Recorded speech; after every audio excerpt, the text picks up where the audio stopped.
commercial spot. Janvani Classifieds. സർക്കാർ പ്രസിദ്ധീകരണങ്ങൾ തേടി നടക്കുകയാണോ നിങ്ങൾ? വിഷമിക്കേണ്ട, സർക്കാർ പ്രസിദ്ധീകരണങ്ങളെല്ലാം ഒരൊറ്റ കുടക്കീഴിൽ പാനൂരിൽ ഗംഗാ ബുക്സിൽ ലഭ്യമാണ്. കേരള ഗവൺമെന്റ് പ്രസിദ്ധീകരണങ്ങൾ, pension book, service book, KSR, KER, treasury code, gazetted entitlement register, budget manual, financial code തുടങ്ങി നിങ്ങൾക്കാവശ്യമായ എല്ലാ സർക്കാർ പ്രസിദ്ധീകരണങ്ങളും പാനൂർ ഗംഗാ ബുക്സിൽ ലഭ്യമാണ്. പാനൂരിന്റെ സ്വന്തം book stall Ganga books, treasury building, Panoor. Proprietor MV Gangadharan, Elangode, X army medical corps. Phone 97 47 68 29 03. വിനോദയാത്ര, തീർത്ഥാടനം, പഠനയാത്ര ഏറ്റവും മിതമായ നിരക്കിൽ വിശ്വസ്ത സേവനവുമായി ഗുരു ട്രാവൽസ്. യാത്രക്കിടയിൽ അതത് സ്ഥലങ്ങളിൽ വെച്ച് കേരളീയ രീതിയിൽ പാചകം ചെയ്യുന്ന നാടൻ വിഭവങ്ങൾ ഞങ്ങളുടെ മാത്രം പ്രത്യേകത. Guru travels, Koothuparamba road, Panoor, Thalassery. Phone 9847871043.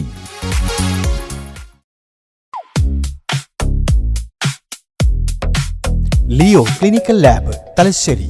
അവർ branches Panoor, Vallangad, Kathiroor, Keezhanthimukku, Thalassery. Opening shortly Mahe, Mattannur. Leo clinical lab, Thalassery. ഏവർക്കും നന്മ നിറഞ്ഞ ഓണാശംസകൾ.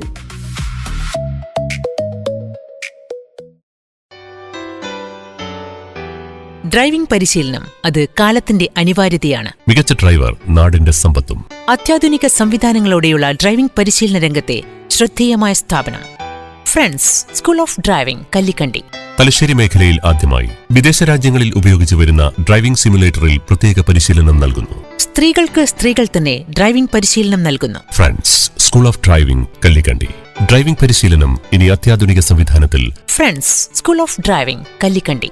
ഫോൺ 9847611700. വലിയ മാറ്റം പാനൂരിലെ സ്വർണ്ണമഹൽ പ്രൗഢിയോടെ. Swarnamahal golden diamonds, bus stand road, Panoor. പണിക്കൂലിയിൽ പ്രത്യേക ആനുകൂല്യം, ഓരോ പർച്ചേസിനും ആകർഷകമായ സമ്മാനം, exchange offer. Swarnamahal golden diamonds, Panoor. Phone 2311 710. Janvani Classifieds.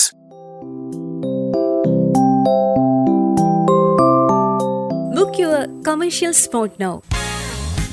ഇനി ഈ സമയം മടിച്ചു നിൽക്കാതെ നിങ്ങളുടെ ബിസിനസിന്റെ വളർച്ചയ്ക്ക് വേണ്ടി സ്ഥാപനത്തിന്റെ പരസ്യം ഇപ്പോൾ തന്നെ ബുക്ക് ചെയ്യൂ. Build your brand, meet your needs, grow with your favourite FM Janvani 90.8. ഇപ്പോൾ തന്നെ നിങ്ങളുടെ സ്വന്തം റേഡിയോയിലൂടെ ആയിരങ്ങളിലേക്ക് എത്തൂ, അതും നിങ്ങൾ ആഗ്രഹിക്കുന്ന പരസ്യ നിരക്കിൽ. Four details 8714149000. Janvani Classifieds.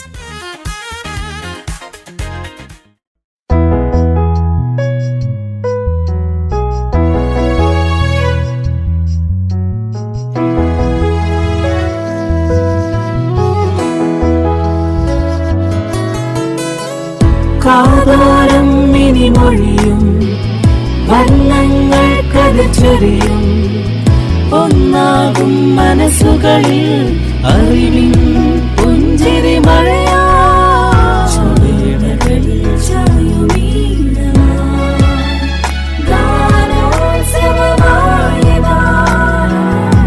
Janvani 90.8 community FM radio, Panoor. ഇപ്പോൾ വാരാന്ത്യ ലോക വൃത്താന്തം കേൾക്കാം. പ്രൊഫസർ ജെ ജേക്കബ് അവതരിപ്പിക്കുന്നു. വാരാന്ത്യ ലോക വൃത്താന്തം.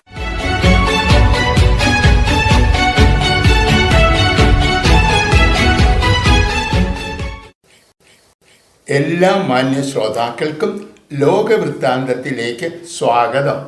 ബംഗ്ലാദേശ് പ്രധാനമന്ത്രിയായിരുന്ന ഷെയ്ഖ് ഹസീനയ്ക്ക് അധികാരം നഷ്ടപ്പെട്ടതിനെ തുടർന്നാണ് ഇന്ത്യ ബംഗ്ലാദേശ് ബന്ധങ്ങളിൽ വിള്ളലുണ്ടായത്.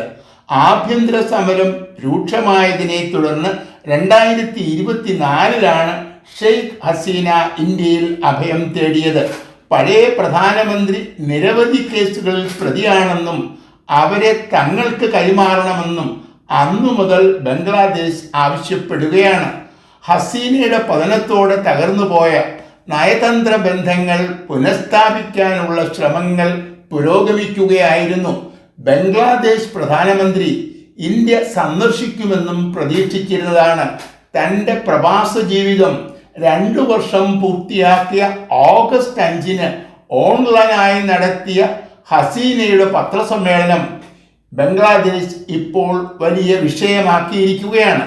ബംഗ്ലാദേശ് പ്രധാനമന്ത്രി ഇന്ത്യ സന്ദർശിക്കണമെങ്കിൽ ഹസീനയെ കൈമാറണം എന്ന നിലപാടാണ് ഇപ്പോൾ ബംഗ്ലാദേശ് സ്വീകരിക്കുന്നത്. എക്കാലത്തും ഇന്ത്യയുടെ മിത്രമായിരുന്ന ഹസീനയെ തൂക്കിലേറ്റാനായി ഭാരത സർക്കാർ വിട്ടുകൊടുക്കും എന്ന് തോന്നുന്നില്ല.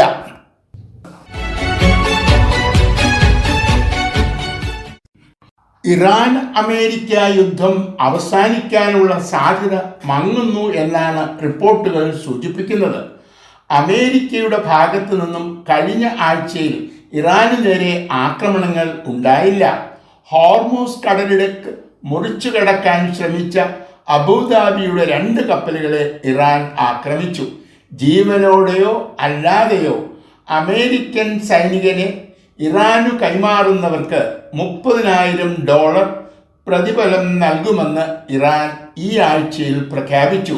ഒരു സാധാരണ അമേരിക്കൻ സൈനികന്റെ ജീവന് ഇറാൻ നിശ്ചയിച്ചിരിക്കുന്ന വില 2,88,00,000 രൂപയാണ്. സൈനികന്റെ റാങ്ക് ഉയർന്നതാണെങ്കിൽ പ്രതിഫലം ഉയർത്തുമെന്ന വാഗ്ദാനവുമുണ്ട്. ഏകദേശം 50,000 സൈനികരെങ്കിലും പശ്ചിമേഷ്യയിലെ പല രാജ്യങ്ങളിലായി അമേരിക്ക വിന്യസിച്ചിട്ടുണ്ട്. ഇവർ ഇറാനിയൻ സൈന്യത്തിൻ്റെ പിടിയിൽ അകപ്പെടാതിരിക്കുക എന്നത് വലിയ ഒരു വെല്ലുവിളിയാണ്. സഖ്യകക്ഷികളെ സംരക്ഷിക്കാൻ കഴിഞ്ഞില്ല എന്ന ആക്ഷേപം ഇപ്പോൾ തന്നെ ഉണ്ട്. സ്വന്തം സൈനികരെ സംരക്ഷിക്കുന്നതിൽ പരാജയപ്പെട്ടാൽ അത് അമേരിക്കയ്ക്ക് വലിയ നാണക്കേടായിരിക്കും.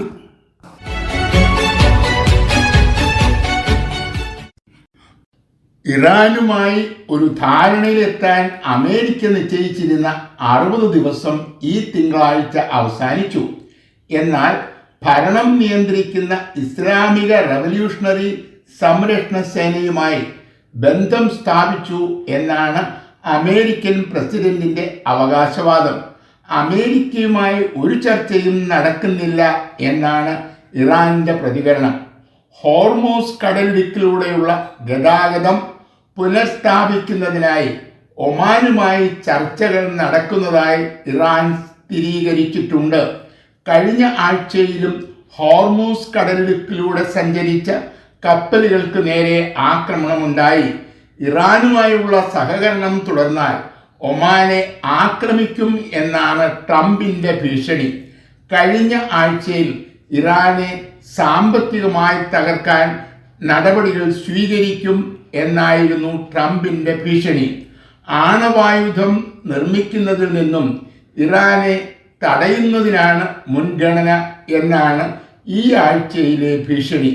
അടിക്കടി അമേരിക്കൻ പ്രസിഡന്റ് ഗോൾ പോസ്റ്റ് മാറ്റുന്നു എന്നാണ് പലരും വിമർശിക്കുന്നത്.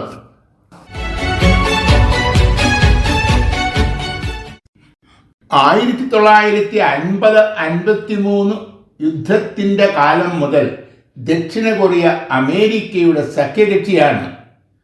വ്യാപാര രംഗത്തും സൈനിക രംഗത്തും ഈ 2 രാജ്യങ്ങളും സഹകരിച്ചാണ് പ്രവർത്തിക്കുന്നത്. കഴിഞ്ഞ ഫെബ്രുവരി 28 മുതൽ ഇറാനെതിരെ അമേരിക്ക നടത്തുന്ന യുദ്ധത്തിൽ ട്രംപ് ദക്ഷിണ കൊറിയയുടെ സഹായം അഭ്യർത്ഥിച്ചു. എന്നാൽ ഈ യുദ്ധത്തിൽ അമേരിക്കയുമായി സഹകരിക്കാൻ കഴിയില്ലെന്ന് ദക്ഷിണ Korean president Lee Jae Myung ട്രംപിനെ അറിയിച്ചു. ഉത്തര കൊറിയയുടെ ഭീഷണി തുടരുന്ന സാഹചര്യത്തിലാണ് ഈ തീരുമാനം. ഇതേ തുടർന്ന് ദക്ഷിണ കൊറിയയുമായി ചേർന്ന് നടത്താൻ നിശ്ചയിച്ചിരുന്ന സൈനിക പരിശീലന പരിപാടി ഉപേക്ഷിക്കാനായിരുന്നു ട്രംപ് ആദ്യം തീരുമാനിച്ചത്. എല്ലാ തയ്യാറെടുപ്പുകളും പൂർത്തിയായതിനാൽ പരിശീലന പരിപാടികൾ പൂർണ്ണമായും ഉപേക്ഷിക്കുന്നില്ലെന്നും പരമാവധി കുറയ്ക്കാൻ നിർദ്ദേശം നൽകിയതായും ട്രംപ് അറിയിച്ചു. അമേരിക്ക കൂടി അംഗമായ നാറ്റോ പോലും ഇറാനെതിരെയുള്ള യുദ്ധത്തെ അനുകൂലിക്കുന്നില്ല. അമേരിക്ക പൂർണ്ണമായും ഒറ്റപ്പെട്ടിരിക്കുന്നു എന്ന് ട്രംപ് തിരിച്ചറിയുന്നില്ല.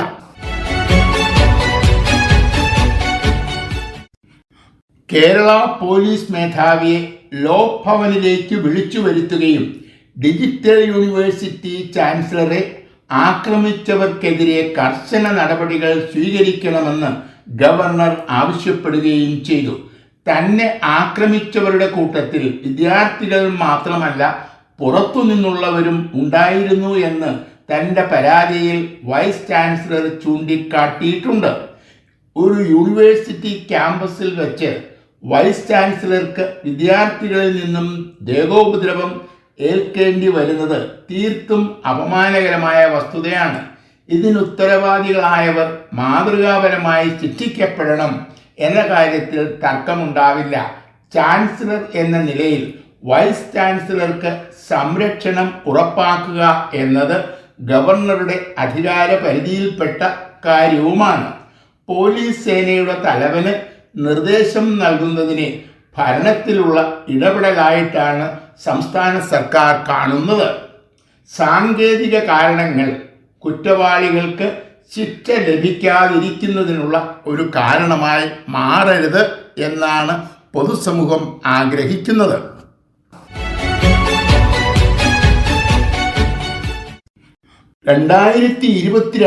ഫെബ്രുവരിയിലാണ് ഇപ്പോഴത്തെ റഷ്യ ഇറാൻ യുദ്ധം ആരംഭിച്ചത്. ഉക്രൈൻ നാറ്റോയിൽ ചേരുന്നത് തടയാനാണ് റഷ്യ യുദ്ധം തുടങ്ങിയത്. തങ്ങളുടെ സൈനിക ബലത്തിനു മുൻപിൽ ഉക്രൈന് പിടിച്ചു നിൽക്കാൻ കഴിയില്ല എന്നായിരുന്നു റഷ്യയുടെ കണക്കുകൂട്ടൽ. നാറ്റോ പ്രത്യക്ഷത്തിൽ ഈ യുദ്ധത്തിൽ ഇടപെട്ടില്ല.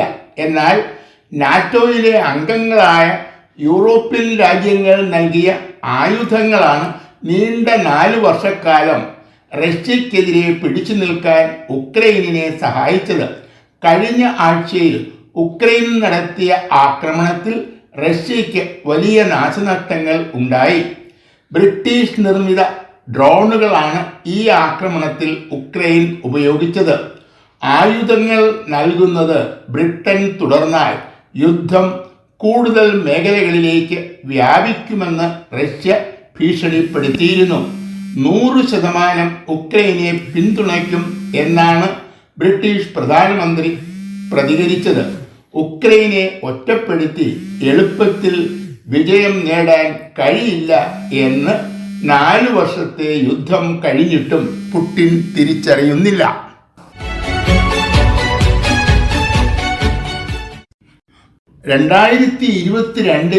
അവിശ്വാസ പ്രമേയം പാസ്സായതിനെ തുടർന്നാണ് പാകിസ്ഥാൻ മുൻ പ്രധാനമന്ത്രി ഇമ്രാൻഖാന് അധികാരം നഷ്ടപ്പെട്ടത്. അധികം താമസിയാതെ ഇദ്ദേഹത്തെ അറസ്റ്റ് ചെയ്ത ജയിലിലാക്കി അഴിമതി അടക്കം നിരവധി കുറ്റങ്ങൾ ചുമത്തുകയും 25 വർഷക്കാലം ജയിൽവാസം വിധിക്കുകയും ചെയ്തു. എന്നാൽ കഴിഞ്ഞ 8 മാസമായി ഇദ്ദേഹത്തെ സന്ദർശിക്കാൻ ബന്ധുക്കളെ പോലും അനുവദിച്ചിരുന്നില്ല. ഇദ്ദേഹത്തിൻ്റെ ജീവൻ അപകടത്തിലാണ്. സുപ്രീം കോടതി ഇടപെടണം എന്ന ആവശ്യവുമായി ഇദ്ദേഹത്തിൻ്റെ ബന്ധുക്കൾ സുപ്രീം കോടതിയെ സമീപിച്ചു. ഇതനുസരിച്ച് വിദഗ്ധ ചികിത്സയ്ക്കായി ഇദ്ദേഹത്തെ ഷിഫ ഇന്റർനാഷണൽ ആശുപത്രിയിലേക്ക് മാറ്റാൻ കോടതി നിർദ്ദേശിച്ചു. നിശ്ചിത കാലയളവിൽ ബന്ധുക്കൾക്ക് ഇദ്ദേഹത്തെ സന്ദർശിക്കാനുള്ള അനുമതിയും കോടതി നൽകി. ജനാധിപത്യമാണ് പാകിസ്ഥാനിൽ നിലനിൽക്കുന്നതെങ്കിലും ജയിൽ മോചിതനായി ഇമ്രാൻഖാൻ പുറത്തിറങ്ങുന്നതിനെ ഭരണകക്ഷി ഭയപ്പെടുന്നു എന്നും മരണം വരെ ഇദ്ദേഹത്തെ പുറത്തുവിടില്ല എന്നുമാണ് ഇമ്രാൻഖാന്റെ പാർട്ടി ആരോപിക്കുന്നത്.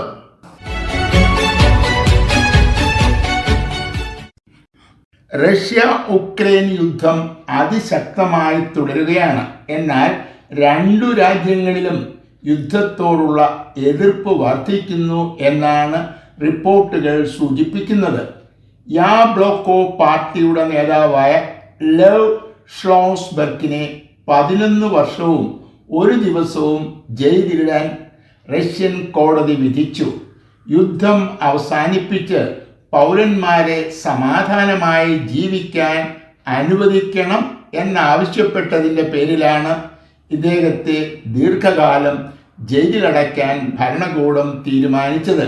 ഉക്രൈനിൻ്റെ എതിർപ്പ് യുദ്ധത്തോടല്ല, യുദ്ധത്തിനു നേതൃത്വം നൽകുന്ന പ്രസിഡന്റ് സെലൻസ്കിയോടാണ് യുദ്ധം നടക്കുമ്പോൾ തിരഞ്ഞെടുപ്പ് മാറ്റിവെക്കാൻ ഉക്രൈൻ ഭരണഘടന പ്രസിഡന്റിന് അധികാരം നൽകുന്നു. യുദ്ധത്തിൻ്റെ മറവിൽ ഉക്രൈനിൽ ജനാധിപത്യം അട്ടിമറിക്കാൻ അനുവദിക്കരുത്, ഉടൻ തന്നെ തിരഞ്ഞെടുപ്പ് നടത്തണം എന്നാണ് ഫെഡ്രോവ് ആവശ്യപ്പെടുന്നത്. പ്രതിരോധ മന്ത്രിയായിരുന്ന ഫെഡ്രോവിനെ സെലൻസ്കി പിരിച്ചുവിട്ടത് ഈ അടുത്ത കാലത്താണ്. ആയുധ ഇടപാടുകളിൽ വലിയ അഴിമതി നടക്കുന്നതായും ഇദ്ദേഹം ആരോപിക്കുന്നു. Maintenance and welfare of parents and senior citizens act അനുസരിച്ച് രൂപീകരിച്ചിട്ടുള്ള ട്രിബ്യൂണലുകളുടെ അധികാരം വ്യക്തമാക്കിക്കൊണ്ട് സുപ്രീം കോടതി നടത്തിയ നിരീക്ഷണങ്ങൾക്ക് ഇന്നത്തെ സമൂഹത്തിൽ വലിയ പ്രാധാന്യമുണ്ട്. മാതാപിതാക്കളെ വീടുകളിൽ നിന്നും ഇറക്കി വിടുകയോ അവഗണിക്കുകയോ ചെയ്യുന്ന മക്കൾക്കെതിരെയാണ് വിധി. മാതാ, പിതാ, ഗുരു, ദൈവം എന്നതാണ് നമ്മുടെ സംസ്കാരം. സ്നേഹം അഭിനയിച്ച് മാതാപിതാക്കളുടെ സ്വത്തുക്കൾ കൈക്കലാക്കിയതിനു ശേഷം അവരെ നിരവധി മക്കൾ തെരുവിലേക്ക് ഇറക്കി വിടുന്നത് വർദ്ധിച്ചുകൊണ്ടിരിക്കുന്ന ഒരു കാലഘട്ടത്തിലാണ് നമ്മൾ ജീവിക്കുന്നത്.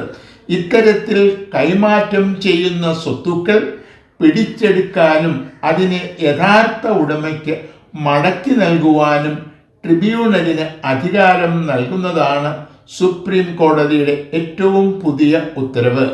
മാതാപിതാക്കളെയും മുതിർന്നവരെയും അവഗണിക്കുന്ന ഒരു സമൂഹത്തിൽ ഇത്തരത്തിലുള്ള നിയമപരമായ പരിരക്ഷ നല്ലതാണ്. എന്നാൽ ഇത് ഒരിക്കലും കരുതലിനും കാരുണ്യത്തിനും പകരമാവില്ല.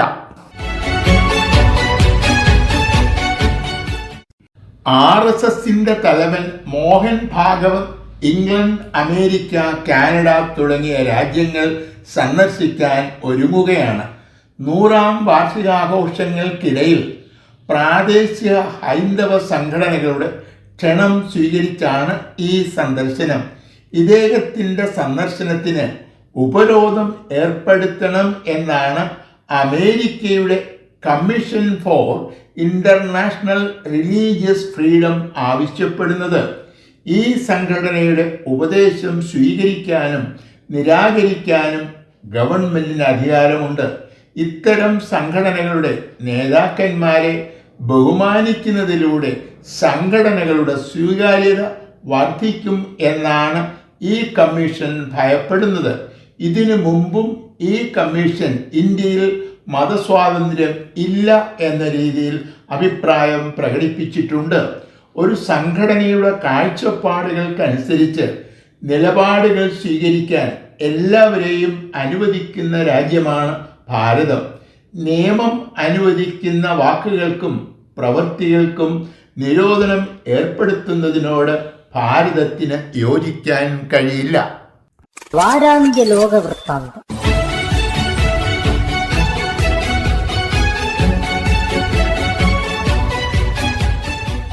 തയ്യാറാക്കി അവതരിപ്പിച്ചത് പ്രൊഫസർ ജെ ജേക്കബ്.